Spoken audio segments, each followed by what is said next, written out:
ಎಲ್ಲ ಒಂದು ಲೋಟ ಔಷಧಿ ಹಾಕಿ ಕೊಟ್ಬಿಟ್ಟು ಅಂತ ಅಷ್ಟೇ ಕೊನೆಗೆ ಮತ್ತೆ ಅನ್ಸತ್ತಾರ ಲೋಟ ಎಲ್ಲ ಕೊಟ್ಬಿಟ್ಟು ಕುಡ್ಕೊಳತ್ತ ಹೋಗ್ಬಿಟ್ಟು.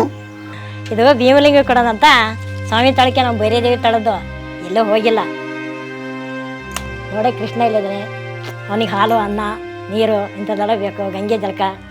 ನನ್ನ ಹೆಸರು ಮೀನಾಕ್ಷಮ್ಮ ಸುಶೀಲಮ್ಮ. ಯಾರು ಕರೆದ್ರೆ ಅದೇ ಒಂದೊಂದು ಹೆಸರು ಆಗೈತಿ. ಇದು ಎಡಮನೆ. ಫಸ್ಟ್ ಇರೋದು ಅಗ್ಗೇರಿ ಅಂತ ಇದ್ರಂತೆ, ಇಲ್ಲಿ ಇರೋದು ಎಡಮನೆ ಅಂತಾನೆ. ನಾನೀ ಊರು ಸೇರಿದ್ದು ಮದುವೆ ಆದಮೇಲೆ. ಮನೆಯವ್ರಾವಾಗ ಇಷ್ಟಿಟ್ಟು ಹತ್ರ ಇದ್ರಂತೆ ಸಣ್ಣಕ್ಕಿದ್ದಾಗ. ಯಾಕೆಂದ್ರೆ ಅಲ್ಲಿ ಮುಳುಗಡೆಯಿಂದ ಬಿಡಿಸ್ಬಿಟ್ರು. ಫಸ್ಟ್ ಏನು ಡ್ಯಾಮ್ ಮಾಡಿರಲ್ಲ ಆವಾಗ.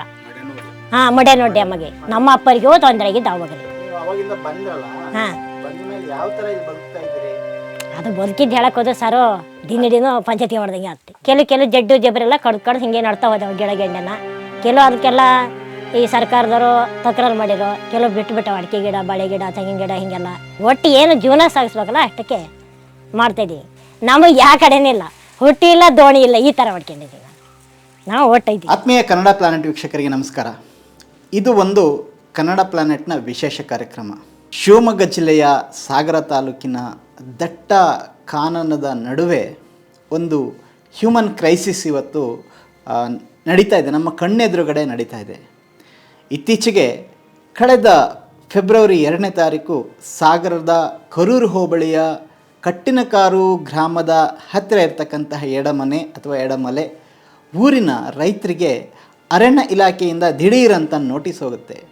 ಆ ನೋಟಿಸಲ್ಲಿ ನೀವು 2012-13ನೇ ಇಸ್ವಿಯಲ್ಲಿ ಆದಂತಹ ಒಂದು ACF ಕೋರ್ಟ್ ಅಂತ ಹೇಳಿದರೆ ಅದು ಒಂದು ಕ್ವಾಸಿ ಜುಡಿಷಿಯಲ್ ಬಾಡಿ, ಅದೊಂದು ನ್ಯಾಯಾಲಯ ಅಲ್ಲ. ಆದರೆ ಅದರ ಒಂದು ಆದೇಶದ ಮೂಲಕ ನೀವು ಇಲ್ಲಿ ಅನಧಿಕೃತವಾಗಿ ಅಕ್ರಮವಾಗಿ ವಾಸ ಮಾಡಿಕೊಂಡಿದ್ದೀರಾ, ಹಾಗಾಗಿ ನಿಮ್ಮನ್ನು ಕೂಡಲೇ ನೀವು ಇಲ್ಲಿಂದ ಎತ್ತಂಗಡಿ ಆಗಬೇಕು ಅನ್ನುವ ಒಂದು ನೋಟಿಸನ್ನು ಜಾರಿ ಮಾಡಿದ ತಕ್ಷಣ ಅಲ್ಲಿನ ರೈತ ಕುಟುಂಬಗಳಿಗೆ ಒಂದು ರೀತಿ ಆಘಾತ ಆಗಿದೆ. ಈ ಒಂದು ಆದೇಶ ಎಷ್ಟು ಮಟ್ಟಿಗೆ ಸರಿ, ಹಾಗೆಯೇ ಅಲ್ಲಿನ ವಾಸ್ತವ ಪರಿಸ್ಥಿತಿಗಳು ಏನು, ಈ ಎಡಮನೆಯ ರೈತ ಕುಟುಂಬಗಳು ಏನನ್ನು ಹೇಳ್ತಾ ಇದ್ದಾರೆ ಮತ್ತು ಇದರ ಸಂಬಂಧಪಟ್ಟಂಗೆ ಬೇರೆ ಬೇರೆ ಸಾಮಾಜಿಕ ಕಾರ್ಯಕರ್ತರು ಏನು ಹೇಳ್ತಾರೆ, ಎಲ್ಲ ವಿಷಯಗಳನ್ನು ಈ ಒಂದು ಕಾರ್ಯಕ್ರಮದಲ್ಲಿ ನಾವು ನಿಮಗೆ ತಿಳಿಸ್ಕೊಡ್ತೀವಿ. ಮುಖ್ಯವಾಗಿ ನಮ್ಮ ಜೊತೆಗೆ ಶಿವಮೊಗ್ಗದ ವಕೀಲರಾದಂತಹ ಶ್ರೀಪಾಲ್ ಅವರು ಮಾತಾಡಿದ್ದಾರೆ, ರೈತ ಹೋರಾಟಗಾರರಾದಂತಹ ಶಿವಾನಂದ ಕುಗ್ವೆ ಅವರು, ಹಾಗೆಯೇ ಸ್ಥಳೀಯ ಕಾರ್ಯಕರ್ತರಾದಂತಹ ಶೇಖರಪ್ಪ ಅವರು, ಸಂಧ್ಯಾ ಅವರು ಮಾತಾಡಿದ್ದಾರೆ. ಇವೆಲ್ಲರ ಮಾತುಗಳನ್ನು ನೀವು ದಯವಿಟ್ಟು ಕೇಳಿಸ್ಕೊಳ್ಬೇಕು. ಬಹಳ ಮುಖ್ಯವಾಗಿ ರೈತರು ಮಾತಾಡಿದ್ದಾರೆ, ಅಲ್ಲಿನ ರೈತ ಮಹಿಳೆಯರು ಮಾತಾಡಿದ್ದಾರೆ. ಅವರ ಮನಸ್ಸಿನ ಇಂಗಿತ ಏನಿದೆ ಅನ್ನೋದನ್ನು ಈ ಕಾರ್ಯಕ್ರಮದ ಮೂಲಕ ದಯವಿಟ್ಟು ಕೇಳಿಸ್ಕೊಳ್ಳಿ.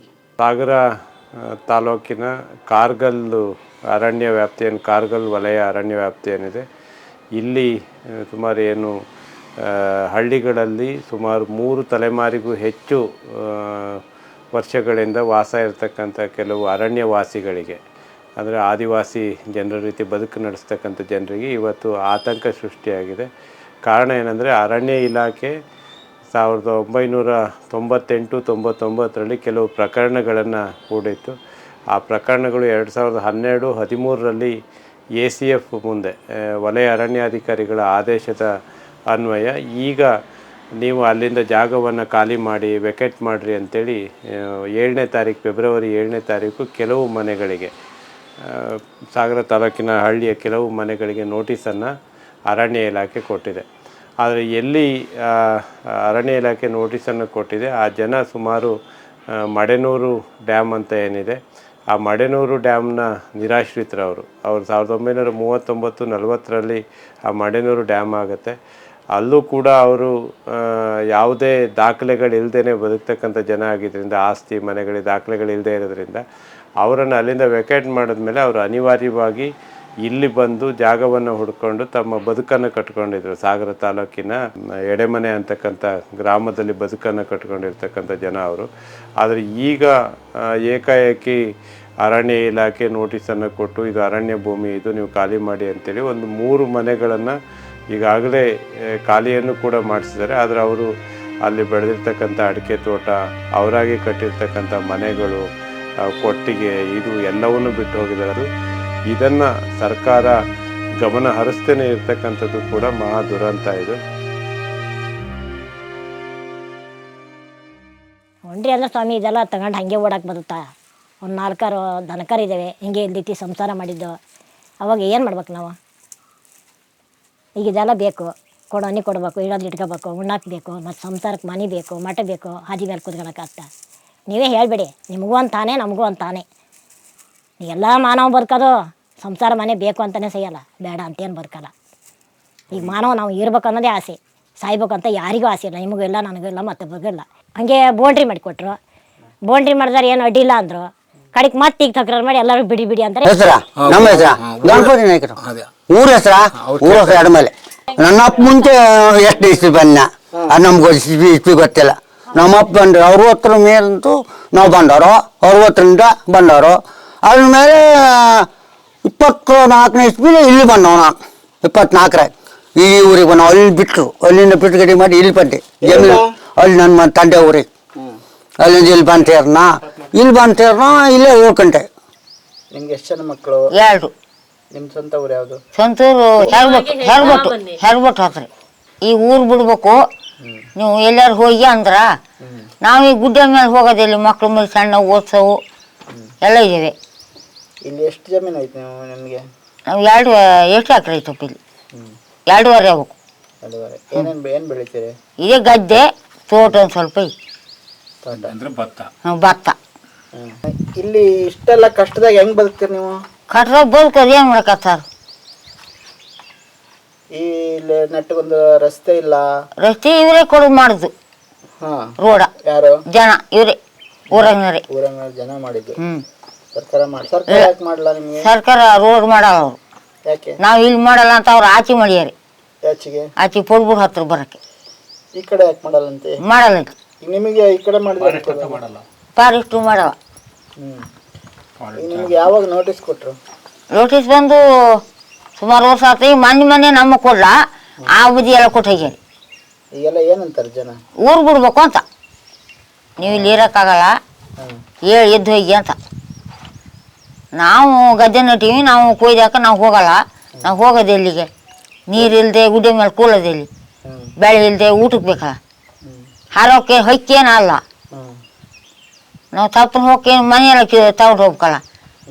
ಈ ಮನೆ ಕೊಟ್ಟಕ್ಕೂ ಅಷ್ಟೇ ಕಷ್ಟ ಐತೆ ನಮಗೆ, ಗೋಡೆ ಈ ಮನೆ ಮಾಡೋಕ್ಕೆ ಅಂತ ಹೇಳ್ತಾ ಇದ್ದೀವಿ. ನೀನು ಮುಂದೆ ಏನು ಆತ್ ನೋಡ್ಬೇಕು. ನೀವೀಗ ಬೇರೆ ಕಡೆ ಅವರು ನೀವು ಜಾಗ ಕೊಡ್ತೀವಿ ಅಂತಿದಾರ? ಏನು ಹೇಳ್ತಾರೆ? ಜಾಗ ಕೊಡಲ್ಲ ಅವರು. ನೀವು ಎಲ್ಲರೂ ಹೋಗಿ ಕೂಲಿ ಅಂತಾರೆ, ಜಾಗ ಕೊಡಲ್ಲ. ಕಾನೂನೆಲ್ಲ ನಿಮ್ಗೆ ಉಳಿತು. ಅವ್ರ ಅರಣ್ಯ ಇಲಾಖೆಯವ್ರದ್ದು 2 ಸತಿ 3 ಸತಿ ಬಂದಿದ್ರು ನಮ್ಮಲ್ಲಿ. 3ನೇ ಐಟಮ್ ಬಂದವ್ರು, ನೀವು ನೀವು ಜಾಗ ಕೊಡೋರು ಅಂತ. ನಾನೇನಂದೆ, ಹಂಗಾದ್ರೆ ನೀವು ಹೇಳೋ ಸ್ವಲ್ಪ ನಾ ಹೋಗಲ್ಲ. ಹೋಗಕ್ಕೆ ನಾನು ಒಟ್ಟು ಸ್ವಲ್ಪ ಹೋಗಕ್ಕೆ ನಿಮ್ಗೆಲ್ಲ ನಿಮ್ಮದೇ ಆಗ್ತದೆ ಕೇಳಿ. ನಮ್ಮದೇ ಅಂದರು. ಹಂಗಾರೆ ಕೆಲಸ ಮಾಡಿ ಎಲ್ಲ ಒಂದು ಲೋಟ ಔಷಧಿ ಹಾಕಿ ಕೊಟ್ಬಿಟ್ಟು ಅಂತ ಅಷ್ಟಕ್ಕೆ ಮನೆಗೆ. ಮತ್ತೆ ಅನ್ಸತ್ತಾರ ಲೋಟ ಎಲ್ಲ ಕೊಟ್ಬಿಟ್ಟು ಕುಡ್ಕೊಳತ್ತ ಹೋಗ್ಬಿಟ್ಟು ನಿಮ್ಮ ಜಾಗ ಉಳ್ಕೊತದ. ನಾವು ಒಂದು ಬೆಂಕಿ ಹಾಕ್ಬಿಟ್ಟ ಸುಟ್ಟಾಗ್ತದೆ, ಮಕ್ಕಳು ಬಂದು ಸುಟ್ಟಾಗ್ತಾ ಇಟ್ಟು ಮಾಲ ಕಾಡಿಗೆ ಲಾಸ್ಟಕ್ಕೆ ಕೊನೆಗಲ್ಕೆ. ಅಜ್ಜ ನೀನು ಎದ್ದು ಹೋಗೋ ಟೈಮಿಗೆ ಹೇಳ್ಕೊಂಡ್ರು. ನಾ ಎದ್ದವ್ ನಿಮ್ಗೆ ಕಳಿಸಿ ನಾವು ಹೋಗೋ ಟೈಮಿಗೆ ಹೇಳಕ್ಕೆ ಬರಲ್ಲ. ಎಲ್ಲರೂ ಒಂದು ಸ್ವಲ್ಪ ಪ್ರಾಣ ಬಿಟ್ಬಿಟ್ರೆ ಹಿಂಗೆ ಹೇಳಕ್ಕೆ ಬರ್ತಾ. ನಮಗೆ ಕಷ್ಟಪಟ್ಟು ನಾನು 2 ಎಕರೆ ಒಂದು ತೋಟ ಮಾಡಿದೆ, ಅದನ್ನು ಒಂದು ಟೈಮಿಗೆ ಕಡ್ದಾಕ್ತಾರೋ ಇದು ಹಾಯ್. ಇನ್ನೂ ಜಮೀನು ಕಡ್ದು ಇನ್ನು ನನಗೆ 64. ಇದು 25ನೇ ಇಸ್ವಿನ 65 ವರ್ಷ ನಾನು ನಡ್ಕೆ ಇರೋರು. ನಾನು ಇನ್ನು ಮಾಡಕ್ಕೆ ಮಾಡಿ ನಾನು ಮುಗಿತು ಕತೆ. ಆದರೆ ನಾನು ಇದು ಜಾಗ ಕಡಿಬೇಕಾರೆ ಎಷ್ಟು ಪ್ರಯತ್ನ ಬಿಡ್ತೀನಿ. ನಾನು ಅವರಿಗೂ ಅರಣ್ಯ ಇಲಾಖೆಗೆ ಕೊಟ್ಟೀನಿ. ಆದರೆ ಈ ಮನೆ ಕಟ್ಬೇಕಾರೆ ಅವರಿಗೆ 25,000 ರೂಪಾಯಿ ಕೊಟ್ಟ ಕಟ್ಟಿದ್ರು. ಆಟೋಕ್ಕೆ ಹೋದವನಿಗೆ 75, ಅವ್ರಿಗೆ 25, ಗೋಡೆ ಹಾಕೋನಿಗೆ 25 ಎಲ್ಲ ಕೊಟ್ಟೆ ಮಾಡೀನಿ. ಇದಿಷ್ಟು ನಾಟ ದುಡ್ಡು ಕೊಟ್ಟೆ. ಆದರೆ ದುಡ್ಡು ಕೊಟ್ಟು ಮಾಡೀನಿ. ಈಗ ತಗೊಂಡು ಹೋಗ್ತಾರೆ ಕರೆಂಟ್ ಬಿಲ್ಲು, ಮನೆಯಿಂದ ರಸೂದಿ ಎಲ್ಲ ಇದೆ ಅನ್ಕೊಡೆ. ಆದ್ರೆ ಅದಷ್ಟು ಸರ್ಕಾರದ ದಂಡ ಕಟ್ಕೊಂಡು ನಾನು ಓಡ ಹೋಗ್ಕೊಂಡು ಎಲ್ಲಿ ಕೊಟ್ಟದ? ಅಲ್ಲ ಓಡ ಹೋಗ್ಕೊಂಡು ಎಲ್ಲಿ ಕೊಡೋದು ನಾನು? ನೀವು ಲೆಕ್ಕ ಹಾಕಿ ಸರ್ಕಾರ ಕಟ್ಟಿ ಸುಮ್ಮನೆ ತಲೆ ಮೇಲೆ ಕೈ ಇಟ್ಟು ಓಡೋಕ್ಕೆ ಬಂದದ್ದಲ್ಲ. ನೀವು ಸರಿ ತಪ್ಪಿಟ್ಟಂಗೆ ಅವರು ಹೇಳ್ತಾರೆ ಓಡು. ನಾವು ಇಲ್ಲಿ ಕೂತ ಹೇಳ್ಬಾರ್ದು. ಓಡೋಗ ನಾವು ಕೂತ ನಾವು ಹೇಳ್ತೇವೆ ರಾಮ್ ಕುಟಿ ಅಂತ ಮಾಡೋಕೆ ಕೂಡ ನಾವು ಇಟ್ಟಿಗೆ ಓಡೋದಕ್ಕೆ ಹೋಟೆಲ್ ಯಾಕಂತಂದ್ರೆ ಇಳ್ಸಕ್ತಾರೆ ಲಿವರ ಪಕಾಸಿ ಕೇಳಕ್ಕೆ ಒಂದು ಜಿಚಕ್ಕೆ ಪಕಾಸಿ ಇಳ್ಸಕ್ಕೆ ಹೋಗ್ತಾರೆ. ಅವರಿಗೆ ಓಡೋಕು ನಾವು ಓಡೋರು ಮತ್ತು ಅವ್ರು ಸತ್ತಾರೆ.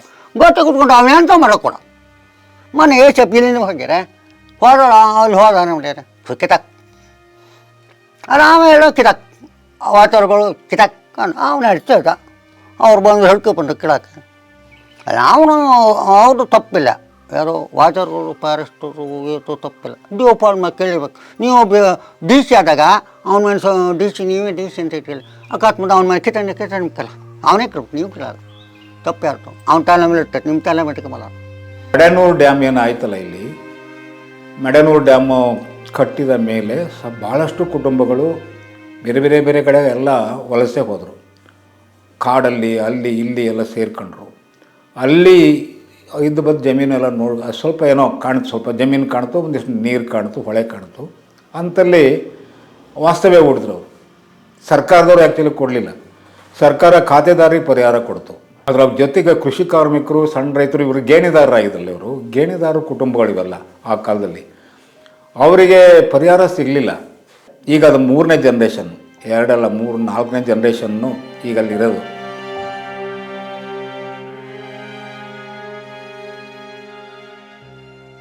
ನಿಮ್ಮ ಹೆಸರು? ಸರ್ ರಂಗರಾಜ ಕೊಲ್ಲನಾಯಕ್. ಹಾಂ ತೇಕ್ ನಮ್ಮ ಮನೆ ಸುಮಿತ್ ಅದು ಮತ್ತೆ ಟ್ರೆಂಚ್ ಹೊಡೆದ್ರು ಸರ್ ಅವರು, ಅವಾಗಲೇ ಟ್ರೆಂಚ್ ಹೊಡೆದ್ಬಿಟ್ರು. ಅಂದ್ರೆ ಇಲ್ಲಿ ಹೊರಗಡೆ ಸುತ್ತ ಟ್ರೆಂಚ್ ಹೊಡೆದಾರೆ. ಆ ಟ್ರೆಂಚ್ ಒಳಗೆ ಎಲ್ಲ ಏನು ತೊಂದರೆ ಇಲ್ಲ, ಇರ್ಲಿ ಕಡ್ಡಿಲ್ಲ ಅಂತೇಳಿ ಭರವಸೆ ಕೊಟ್ಟಿದ್ರು. ಹೊರಗಡೆ ಏನು ಮಾಡಂಗಿಲ್ಲ, ಆ ಆಧಾರ ಕೊಟ್ಟಿರು ನಮಗೆ. ಆ ಆಧಾರದಿಂದ ನಾವು ಇದ್ದದ್ದು. ಇವಾಗ ಬಂದ್ಕೊಂಡು ಹೊಂಡಬೇಕು ಅಂತಾರೆ. ಈಗ ಅದೇ ನಮ್ಗೆ ಪರಿಹಾರ ಬೇಡ ಅಂದ್ರೆ ನಮ್ಗೆ ಜಮೀನು ನೀರು ತೀರ ಅಂತದೊಂದು ಅನುಕೂಲ ಅಷ್ಟೇ. ನಾವು ಕೇಳ್ತಿರೋದ್ರ ಹತ್ರ ಮನೆ, ಒಂದು ಮನೆ. ಈಗ ನಮ್ಮ ಮಕ್ಕಳೆಲ್ಲ ಮದುವೆ ಬಂದೇವೆ, ನಾವು ಹಿಂಗೆ ಎಲ್ಲ ಹೊಂಟು ಹೋಗ್ತಿದ್ಬಿಟ್ರೆ ನಾವು ಕೊನೆಗೆ ಉದ್ಧಾರ ಆಗೋದು ಹೆಂಗೆ? ಅವಾಗ ಕೇಳ್ತಾರೆ ನಿಮಗೆ. ಈಗ ಕೇಳೋದೇನು ಗೊತ್ತಾ ಸರ್, ಮಕ್ಕಳಿಗೆ ಎಜುಕೇಷನು ನಿಮ್ಮಲ್ಲಿ ಏನೈತೆ ಆಧಾರ ಅಂದರೆ ಎಷ್ಟು ಎಕರೆ ಜಮೀನು ಐತೆ ಅಂತ ಕೇಳ್ತಾರೆ. ಅದು ಖಾತೆ ಏನೈತೆ ಕೇಳ್ತಾರೆ. ಅವಾಗ ಯಾರು ಏನೂ ಇಲ್ಲ ಅಂದ್ರೆ ಯಾರು ಕೊಡಲ್ಲ, ಒಂದು ಅನುಮಾನನೇ ಮಾಡ್ತಾರೆ. ಅದಕ್ಕಾಗಿ ನಾವು ಇಲ್ಲಿಂದ ಜಾಗ ಖಾಲಿ ಮಾಡೋಕ್ಕೆ ಅವ್ರು ಹೇಳಿದಾಗ ಹೋಗ್ತಲ್ಲ. ಖಾಲಿ ಮಾಡೋದು ಸರಿ ಅಂದ್ರೆ ಅದೇ ಮುಂದೆ ಏನೋ ವ್ಯವಸ್ಥೆ ತೋರ್ಬೇಕಷ್ಟೇ ನಮಗೆ. ಹಂಗೆ ಹೊಂಡಲ್ಲ ಹಂಗೆ ಹೊಂಡದಾರೆ ಯಾವಾಗಲೂ ಹೊಂಟು ಬಿಡ್ತದೆ. ನಾವಿಲ್ಲಿ ಜಮೀನೆಲ್ಲ ಸಾಗುವಳಿ ಮಾಡ್ತಾ ಇದ್ದೀವಿ ಅಷ್ಟೇ. ಎಲ್ಲದೈತೆ, ಅಡಿಕೆ ತೋಟ ಇದೆ, ಜಮೀನ್ ಐತೆ, ಎಲ್ಲ ಐತೆ. ಎಲ್ಲ ಆಗಲ್ಲ ಅಂದ್ರೆ ಕಳ್ಕೊಳ್ಳೋದು ಹೆಚ್ಚಲ್ಲ ಸರ್. ಇಂಥ ಜಾಗ ನೀರು, ಇಂಥ ನೀರು ಜಾಗ ಅಲ್ಲ, ಮತ್ತೆ ಎಲ್ಲೂ ಈಗ ಇದು ಸಿಗಲ್ಲ ಬಿಡಿ, ಇದು ಸಿಗಲ್ಲ. ಅಂದ್ರೆ ಸುಮ್ಮನೆ ಎದ್ದು ಹೋಗಿ ಅಂದ್ರೆ ನಾವ್ ಎದ್ದು ಹೋಗಲ್ಲ. ಮುಂದೆ ಉದ್ಧಾರ ಆಗಕ್ಕೆ ಅವ್ರು ತೋರ್ಬೇಕು ಅಷ್ಟೇ. ಎದ್ದೇ ಹೋಗೋದೇ ನಾವು ಹೋಗ್ಬಿಡ್ತೇವೆ, ಹೊಂಟು ಬಿಡ್ತೇವೆ. ಈಗ ನೀರು ನೋಡಿ, ಪೈಪ್ ಹಾಕಿ ಒಂದು 50-60 ಪೈಪ್ ಹಾಕಿದ್ರೆ ನೀರು ಮನೆ ಬಾಗಿ ಬರ್ತದೆ ಗಾಡಿ. ಇಷ್ಟೇ ಅನುಕೂಲ ಅವ್ರು ತೋರ್ಬೇಕು. ಈಗ ನೀವು ಅಧಿಕಾರಿಗಳಿಗೆ ಬಂದಾಗ ಖುದ್ದಾಗಿ ಮಾತಾಡಿದ್ರ ಅವಾಗ ಏನಂದ್ರು ಅವರು?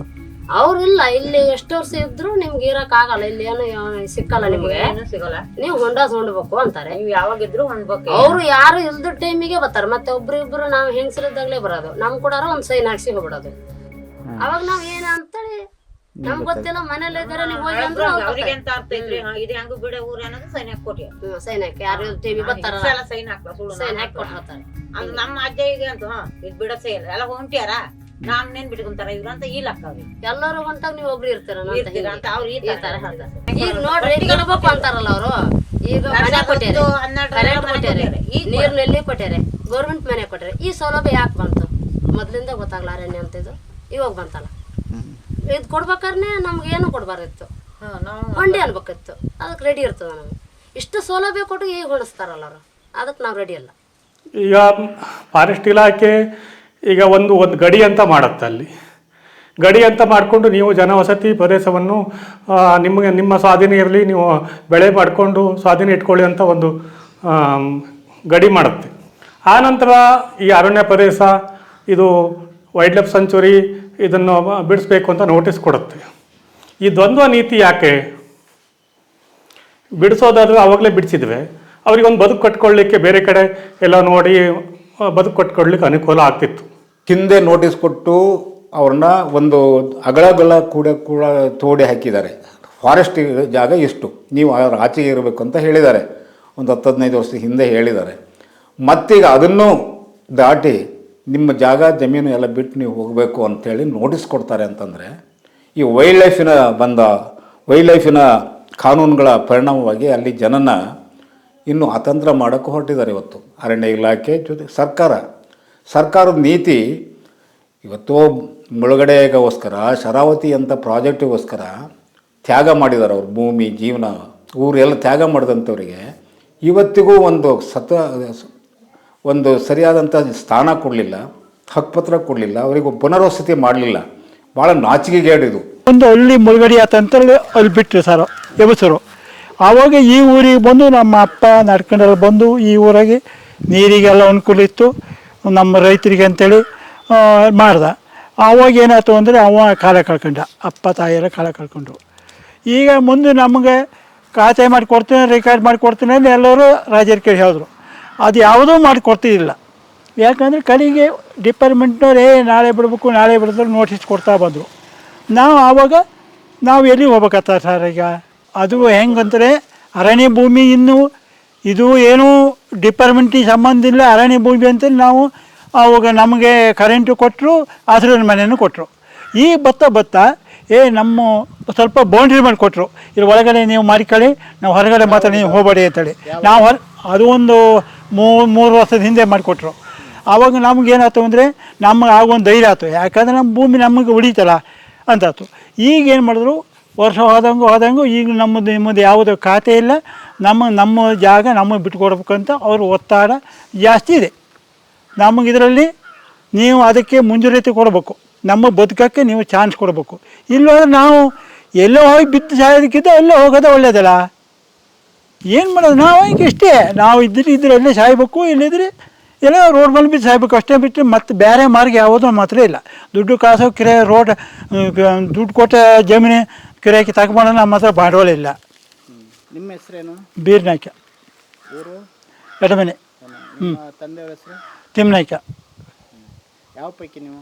ನಾಯಕರು ಅಂದರೆ ದೇವರು.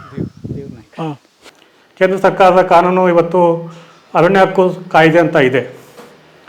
ಅದು ಇವತ್ತು 75 ವರ್ಷದ ದಾಖಲಾತಿಗಳನ್ನು ಕೇಳುತ್ತೆ. ಆ ದಾಖಲಾತಿಗಳನ್ನು ಕೇಳಿದಾಗ ರೈತರು ಏನು ದಾಖಲಾತಿ ಕೊಡ್ಲಿಕ್ಕೆ ಸಾಧ್ಯ? ಅಡಿಕೆ ಮರ ತೋರಿಸ್ಬೋದು, ತೆಂಗಿನ ಮರ ತೋರಿಸ್ಬೋದು, ಬೆಳೆ ತೋರಿಸ್ಬೋದು, ವಯಸ್ಸಾದ ವೃದ್ಧನನ್ನು ತೋರಿಸ್ಬೋದು. ಇನ್ನೇನು ದಾಖಲಾತಿ ಬೇಕು? ಅವನು ವಾಸವಾಗಿದ್ದಾನೆ ಅನ್ನೋದು ಮನವರಿಕೆ ಆಗಿದೆ ಸರ್ಕಾರಕ್ಕೆ. ಆದರೂ ಕೂಡ 75 ವರ್ಷದ ಒಂದು ದಾಖಲಾತಿ ಕೊಡ್ಬೇಕಂತ ಹೇರಿಕೆ ಮಾಡೋದು ಇದೆಯಲ್ಲ, ಇದು ನಿಜಕ್ಕೂ ಒಂದು ಹೇರಿಕೆ. ಇಂಥ ಒಂದು ಹೇರಿಕೆಯನ್ನು 25 ವರ್ಷಕ್ಕೆ ಸಡಿಲಿಕೆ ಮಾಡಿದರೆ ಭಾಳ ಒಂದು ಜನಕ್ಕೆ ಅನುಕೂಲ ಆಗ್ತದೆ.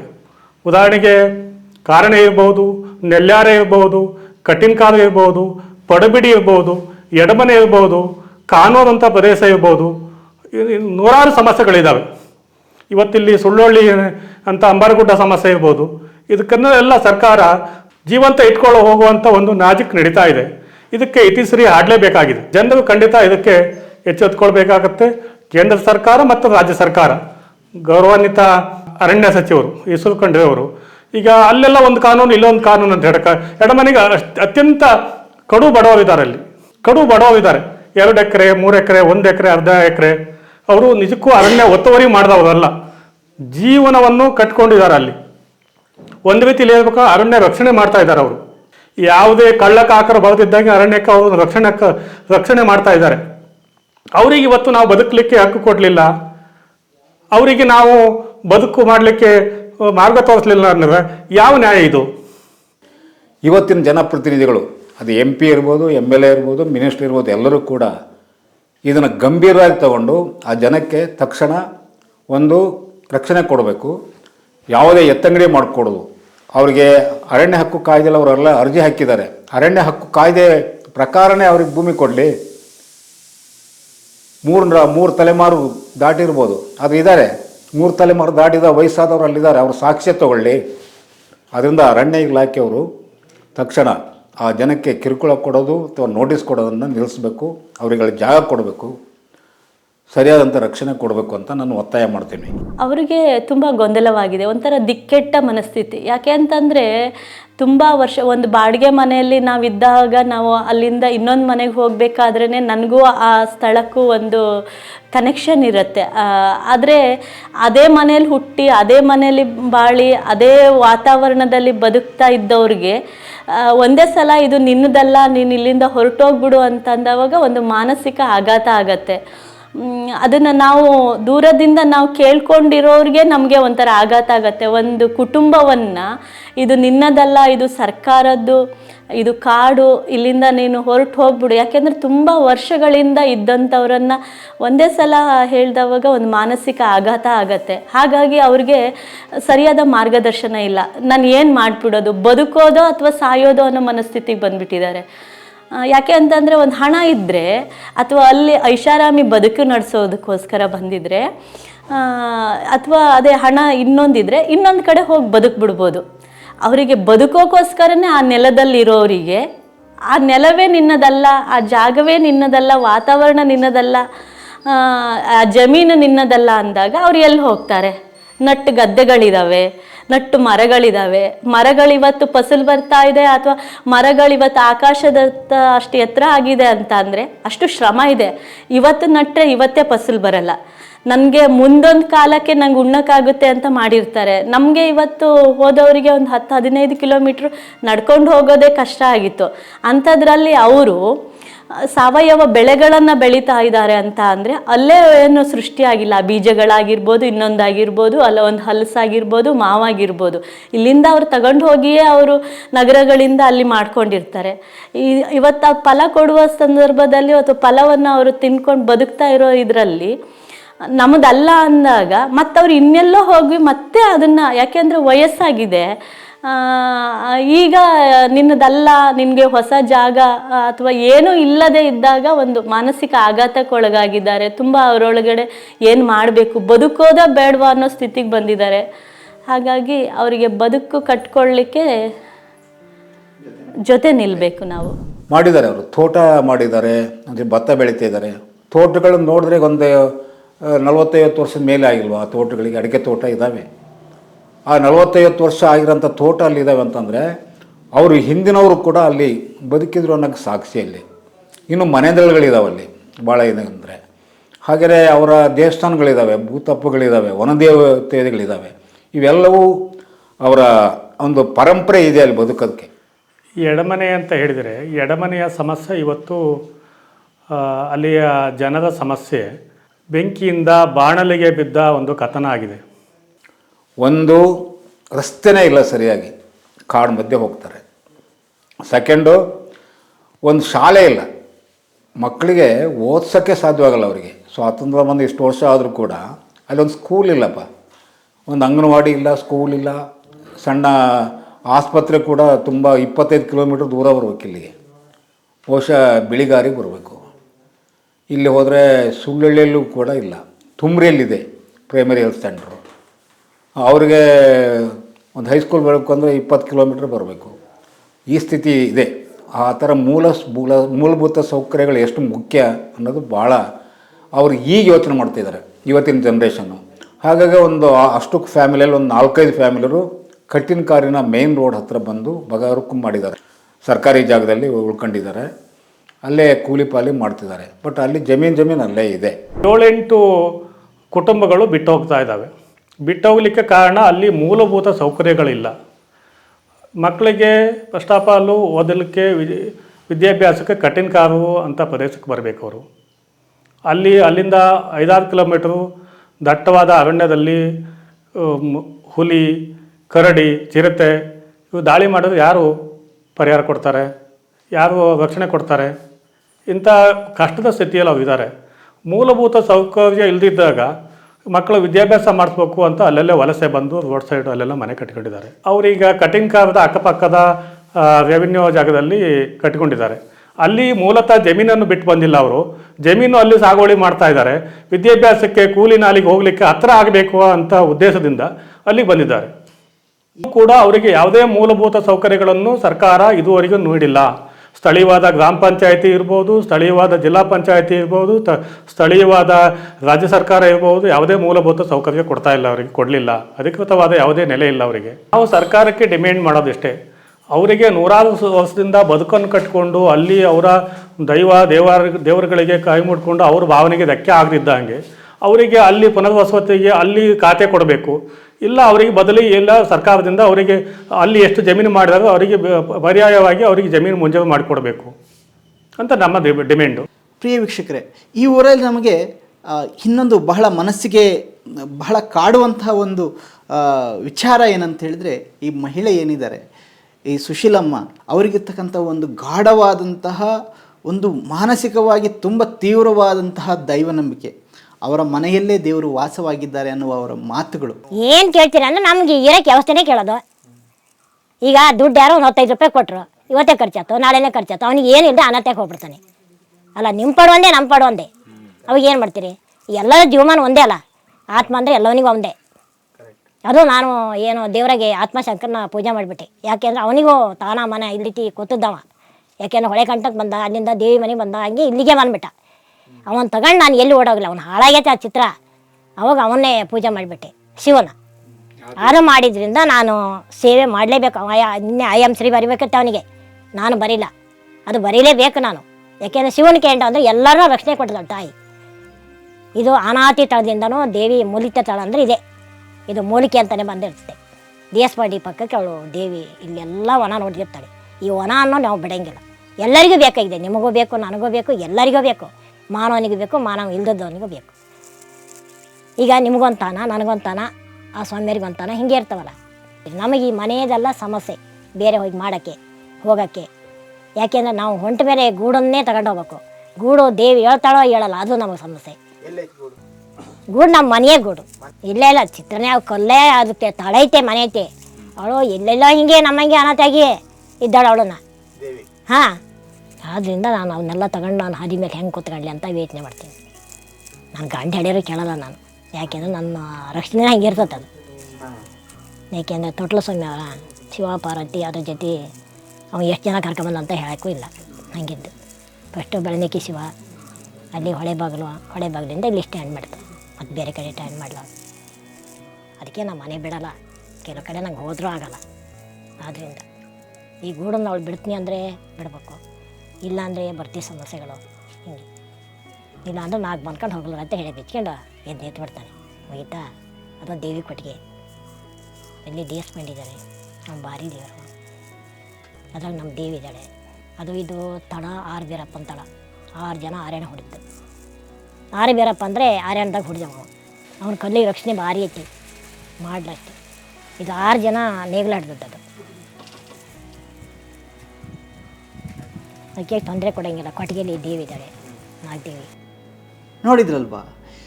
ಹೀಗಿರಬೇಕಾದ್ರೆ ಹೇಗೆ ಅಧಿಕಾರಿಗಳು ದಿಢೀರಂತ ಒಬ್ಬರನ್ನ ನೋಟಿಸ್ ಕೊಟ್ಟು ನೀವು ಇಷ್ಟು ದಿವಸದೊಳಗಡೆ ಹೋಗ್ಬಿಡಿ ಅಂತ ಹೇಗೆ ಹೇಳೋಕ್ಕಾಗುತ್ತೆ? ಇದೊಂದು ಹ್ಯೂಮನ್ ಕ್ರೈಸಿಸ್. ಇದನ್ನು ಸರಿಯಾಗಿ ಅರ್ಥ ಮಾಡ್ಕೋಬೇಕು. ಇದನ್ನು ಸರ್ಕಾರ ಸರಿಯಾಗಿ ಅರ್ಥ ಮಾಡ್ಕೋಬೇಕಾಗಿದೆ ಮತ್ತು ಸರಿಯಾದ ಪರಿಹಾರಕ್ಕೆ ನಾವೆಲ್ಲರೂ ಕೂಡ ಒತ್ತಾಯ ಮಾಡಬೇಕಾಗಿದೆ. ಕಳೆದ 3 ತಲೆಮಾರುಗಳಿಂದಲೂ ಅಲ್ಲಿ ವಾಸ ಇರತಕ್ಕಂಥ ಜನರಿಗೆ ಏಕಾಏಕಿ ಊರು ಬಿಟ್ಟು ಹೋಗಿ ಅಂದರೆ ಅವರಿಗೆ ಯಾವುದೇ ವಿದ್ಯಾಭ್ಯಾಸ ಇಲ್ಲದ ಮತ್ತು ಅನಕ್ಷರಸ್ಥರಾಗಿರ್ತಕ್ಕಂಥ ಈ ಜನರನ್ನು ಈ ರೀತಿಯಲ್ಲಿ ಸರ್ಕಾರ ಮತ್ತು ಅರಣ್ಯ ಇಲಾಖೆ ನಡೆಸ್ಕೊಳ್ತಕ್ಕಂಥದ್ದು ಸರಿಯಲ್ಲ. ಜೊತೆಗೆ ಅವರು ಏನು ವನ್ಯಜೀವಿ ವಿಭಾಗ ಏನಿದೆ, ವನ್ಯಜೀವಿ ವಿಭಾಗದ ಇವರನ್ನು ಯಾರು DFO ಅವರನ್ನು ಮಾತನಾಡಿಸಿದ್ರೆ ಅವ್ರು ಹೇಳ್ತಕ್ಕಂಥದ್ದು ಅಲ್ಲಿಯ ಜನ ಅವರಾಗೇ ವಾಲಿಯಂಟ್ರಿಯಾಗಿ ಒಪ್ಪಿದ್ದಾರೆ. ಊರನ್ನು ಖಾಲಿ ಮಾಡ್ತೀವಿ, ನಾವು ಬೇರೆಡೆ ಹೋಗ್ತೀವಿ ಅಂತ ಹೇಳಿದ್ದಾರೆ, ನಾವು ಬೇರೆ ಕಡೆ ಜಾಗವನ್ನು ತೋರಿಸಿದ್ದೀವಿ ಅಂತ ಹೇಳ್ತಾರೆ. ಆದರೆ ಅರಣ್ಯ ಇಲಾಖೆಯವರು ಜಾಗವನ್ನು ತೋರಿಸ್ತಕ್ಕಂಥದ್ದಕ್ಕೂ ಬರಲ್ಲ, ಮತ್ತು ಅವ್ರು ಯಾವುದೇ ಜಾಗವನ್ನು ಮಂಜೂರು ಮಾಡೋದಕ್ಕಾಗಲಿ ಯಾವುದೇ ಜಾಗವನ್ನು ಕೊಡೋದಕ್ಕಾಗಲಿ ಕಾನೂನಲ್ಲಿ ಅವರಿಗೆ ಅಧಿಕಾರ ಇಲ್ಲ.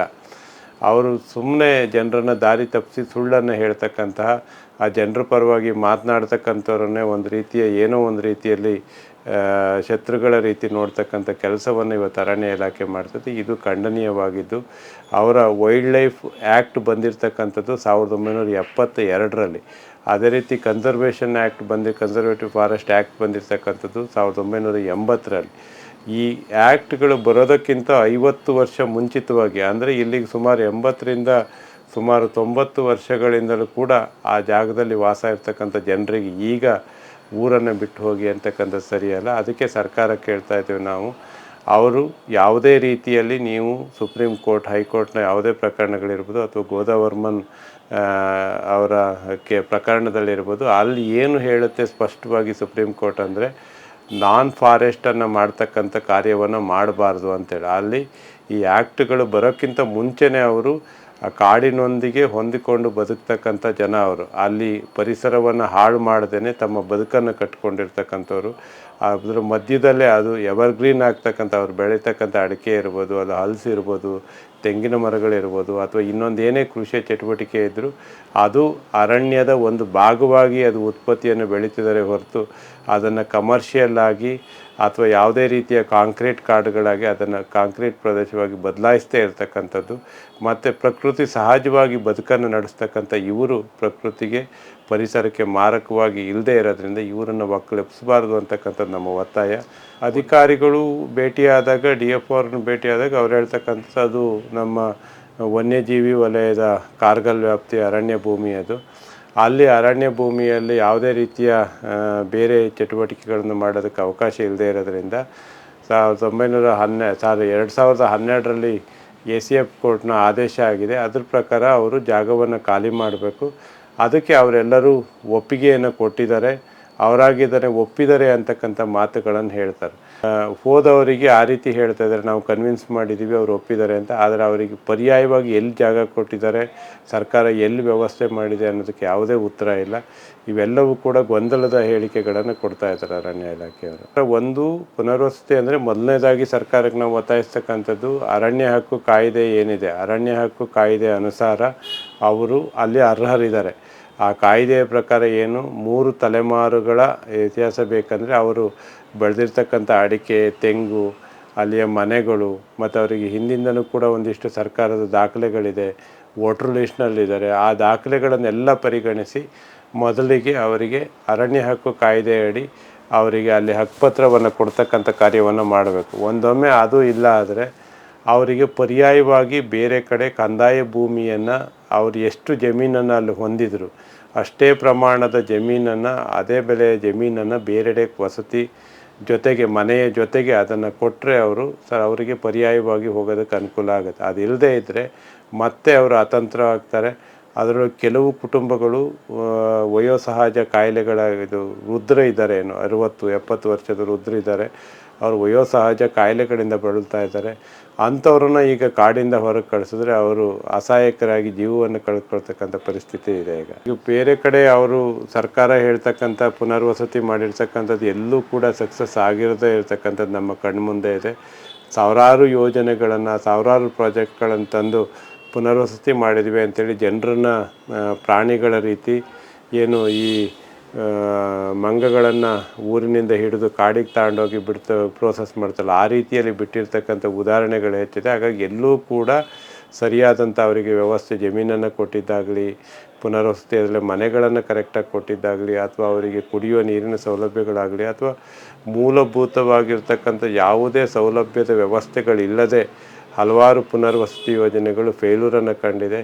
ಆ ಜನರು ಇವತ್ತು ದಿಕ್ಕಾಪಾಲಾಗಿ ಬೇರೆ ಬೇರೆ ಕಡೆಯಲ್ಲಿ ಎಲ್ಲೋ ಬದುಕು ಕಟ್ಕೊಳ್ಳೋದಕ್ಕೆ ಹಲವಾರು ವರ್ಷಗಳಿಂದ ಗೋಳಾಡ್ತಾ ಇರೋದನ್ನು ನಾವು ನೋಡಿದ್ದೀವಿ. ಹಾಗಾಗಿ ಇದು ಕೂಡ ಆ ರೀತಿಯ ಸುಳ್ಳು ಆಶ್ವಾಸನೆ ಆಗಬಾರ್ದು ಅಂತಕ್ಕಂಥದ್ದು ನಮ್ಮ ಉದ್ದೇಶ.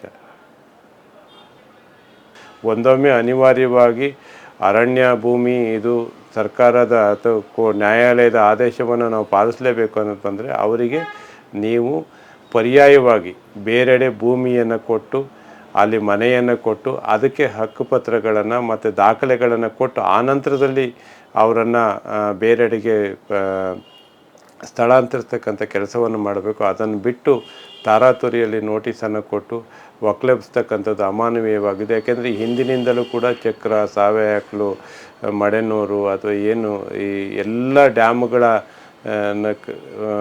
ಕಟ್ಟಬೇಕಾದ್ರೆ ನಿರಾಶ್ರಿತರಾಗಿದ್ದಾರೆ, ತಮ್ಮ ಮನೆ ಮಠವನ್ನು ಕಳ್ಕೊಂಡಿದ್ದಾರೆ. ಅವರ ಬದುಕು ಈಗಲೂ ಕೂಡ ಅತಂತ್ರವಾಗಿದೆ. ಆ್ಯಕ್ಚುಲಿ 2006ರ ಅರಣ್ಯ ಹಕ್ಕು ಕಾಯ್ದೆ ಅವರಿಗೆ ಅನುಷ್ಠಾನ ಆಗುತ್ತೆ. ಯಾಕೆಂದರೆ ಅಲ್ಲಿ ಸುಮಾರು 3 ತಲೆಮಾರಿಗೂ ಹೆಚ್ಚು ಕಾಲದ ಅನುಭವದ ಎಲ್ಲ ದಾಖಲೆಗಳಿದ್ದರೂ ಕೂಡ ಅದನ್ನು ಪರಿಗಣನೆ ಮಾಡದೇ ಈಗ ಕಾಡನ್ನು ಉಳಿಸ್ತೀವಿ ಅಂತಕ್ಕಂಥ ದೃಷ್ಟಿಯಲ್ಲಿ ಈ ಥರದ ನೆಪದಲ್ಲಿ ಅಮಾಯಕರನ್ನ, ಅವಿದ್ಯಾವಂತರನ್ನ, ಬಡವರನ್ನು ಒಕ್ಕಲೆಬ್ಸ್ತಕ್ಕಂಥದ್ದು ಇದು ಖಂಡನೀಯ. ನಾವು ಇದನ್ನು ತೀವ್ರವಾಗಿ ಖಂಡಿಸ್ತೇವೆ. ಸರ್ಕಾರ ಕೂಡಲೇ ಎಚ್ಚೆತ್ತುಕೊಳ್ಬೇಕು. ಮಾನ್ಯ ಮುಖ್ಯಮಂತ್ರಿಗಳು ಸಂಬಂಧಪಟ್ಟ ಅಧಿಕಾರಿಗಳ ಸಭೆಯನ್ನು ಕರೆದು ಅಲ್ಲಿ ಸ್ಥಳಕ್ಕೆ ಜಿಲ್ಲಾ ಉಸ್ತುವಾರಿ ಸಚಿವರನ್ನು ಮತ್ತು ಅಧಿಕಾರಿಗಳನ್ನು ಕಳಿಸಿ ಸ್ಥಳ ಪರಿಶೀಲನೆಯನ್ನು ಮಾಡಿಸ್ಬೇಕು. ವಾಸ್ತವವನ್ನು ಮನದಟ್ಟು ಮಾಡಿಕೊಂಡು ಅಲ್ಲಿವರೆಗೂ ಅರಣ್ಯ ಇಲಾಖೆಯವರಿಗೆ ಯಾವುದೇ ಕಾರಣಕ್ಕೂ ಅಮಾಯಕ ಜನರನ್ನು ಒಕ್ಕಲೆಬ್ಸಬಾರ್ದು ಅನ್ನೋದಕ್ಕೆ ತಾಕೀತು ಮಾಡಬೇಕು ಅಂತೇಳಿ ಒತ್ತಾಯಿಸ್ತೇವೆ.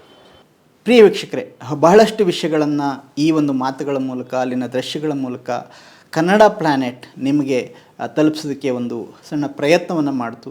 ನಾವೆಲ್ಲ ಕೂಡ ಆ ರೈತರ ಒಂದು ನೋವಿನ ಜೊತೆಯಲ್ಲಿ ನಿಲ್ಲೋಣ ಮತ್ತು ಅವರಿಗೆ ನ್ಯಾಯಕ್ಕೋಸ್ಕರ ಒತ್ತಾಯ ಮಾಡೋಣ ಅಂತ ಹೇಳ್ತಾ ಮತ್ತೆ ನೋಡ್ತಾ ಇರಿ ಕನ್ನಡ ಪ್ಲಾನೆಟ್.